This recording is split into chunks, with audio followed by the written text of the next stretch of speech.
Hey, welcome back, everybody. Thank you for sticking around. We're talking about Donald Trump's already trying to undermine the entire election by claiming that it's going to be rigged. He's made some comments about how he doesn't want to debate Hillary because the debate schedule is rigged. Doc came out and said that the Democratic primary was rigged. God, even Bernie Sanders supporters didn't really say any of that. I mean, well, his supporters have been saying it's rigged the entire time, but even Bernie Sanders came out and said he lost fair and square. So I don't know really how that is. But this, so why have election? I mean, this is the most irritating thing. This is the kind of stuff that Donald Trump. The reason that Donald Trump isn't fit to be president. One of the many reasons that he's not fit to be president. That he's not. That if we're gonna just.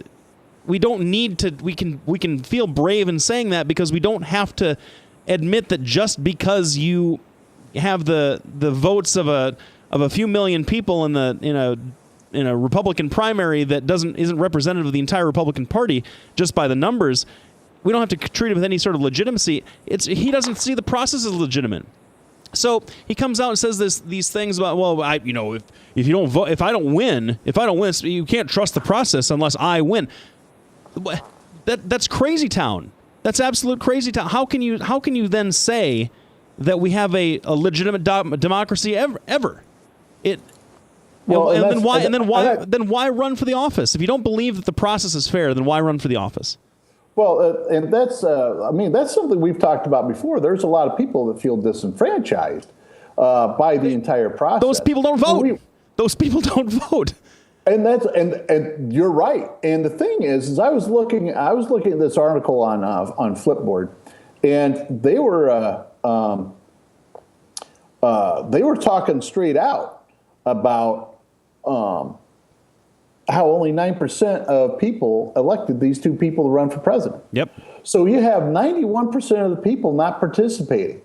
There's a reason for that. Now, Bernie Sanders might have got up there and said,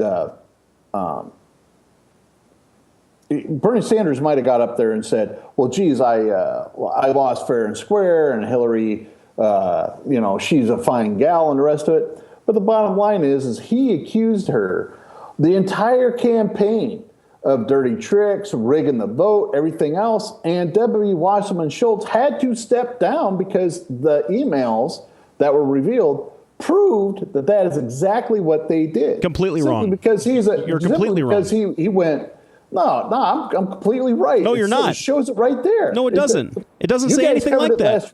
It doesn't say exactly that kind of No, stuff. We did cover that last week. The bottom line, yeah, we did. You guys covered it. I didn't get to have my say. So the bottom line is what people are disenfranchised from the system. And when you have an email hack like that forces the retirement of a sitting congressman from the head of the DNC and immediately picked up by Hillary Clinton with open arms, that leads a lot of people to go, well, hold on, the entire process is rigged.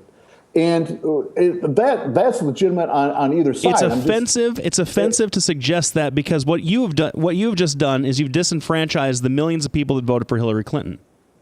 It's offensive. Well, yeah, just like you just got done disenfranchising the millions of people who voted for Donald Trump. No, because they voted for him.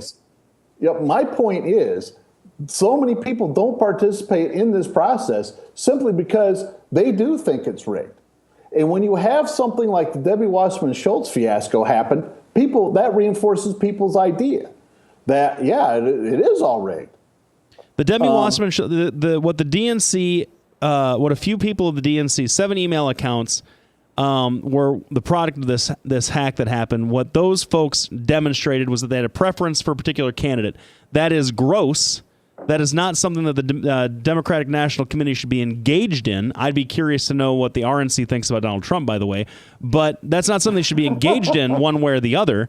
And it's good that she stepped down. She wasn't given a job by Hillary Clinton. She's given an honorary position. She's not even a part of the official campaign. Number 2. Number 3.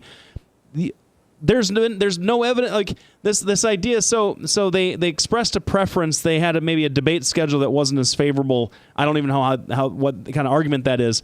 But Hillary Clinton still won by like 5 million votes. So what difference does that? What difference does it make? Who a couple of staffers for the DNC preferred over somebody else when so many more people voted for one candidate.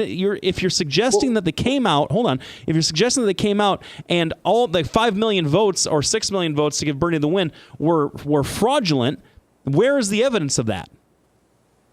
That's what you're suggesting. One,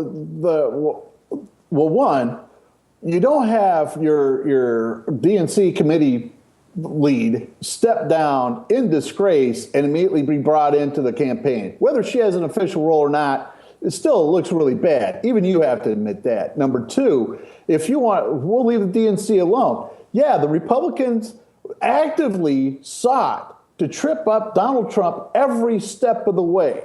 And there is a group of people that are anti-establishment who got what they wanted and then are upset about it.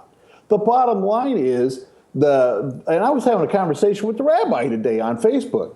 The problem is these so-called elites look down on the rest of us working common folk and treat us badly. That happens with the Republicans, and you've seen the result of that, and it happens with the Democrats. Bernie was that far away. If you guys didn't have such a screwed up superdelegate system or whatever that is, I don't even understand that over on the Democratic side. If you guys didn't have such that system, and if she wasn't so politically connected, and if her husband hadn't talked to Loretta Lynch, this might have been a different outcome for Bernie. And the problem is it doesn't matter what side it is, people feel disenfranchised. So you have most people staying at home and having the political junkies like you and I voting. And even though I think you and I are educated about this, there are a lot of people, and we vote what our conscience is, there's a lot of people that will vote with their pocketbooks and vote with, how they think they ought to go forward. I'll give you the last word on this because we're running up against the break. Well, we're almost out of time for the hour. All I can say is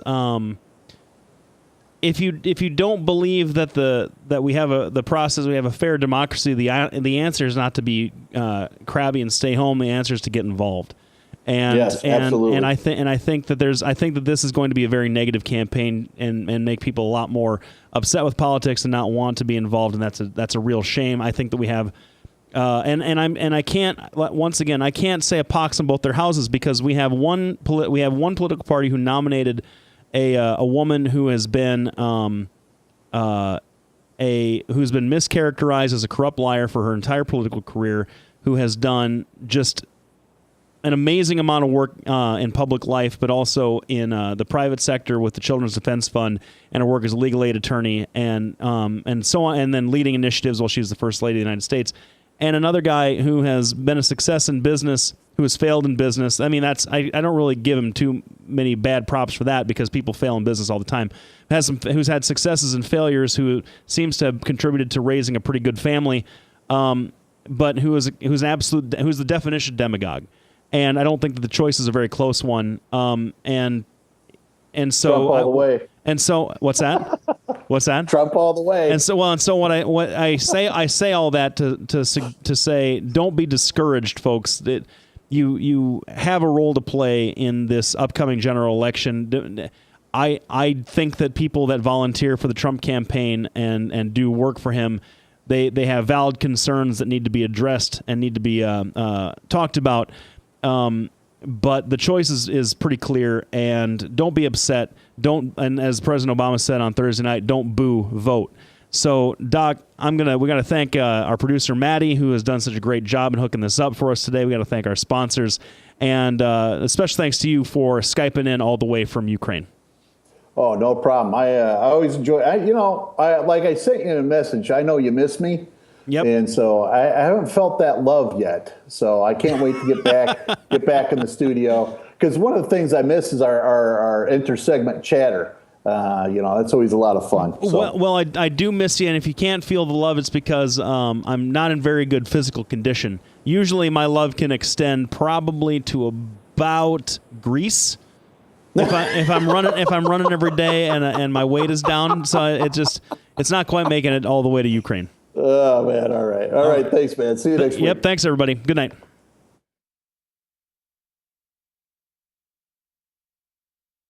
Hi, I'm Representative Tom Shaw, and I love these guys. Both of them. Love these guys. Get over here. Love both of them.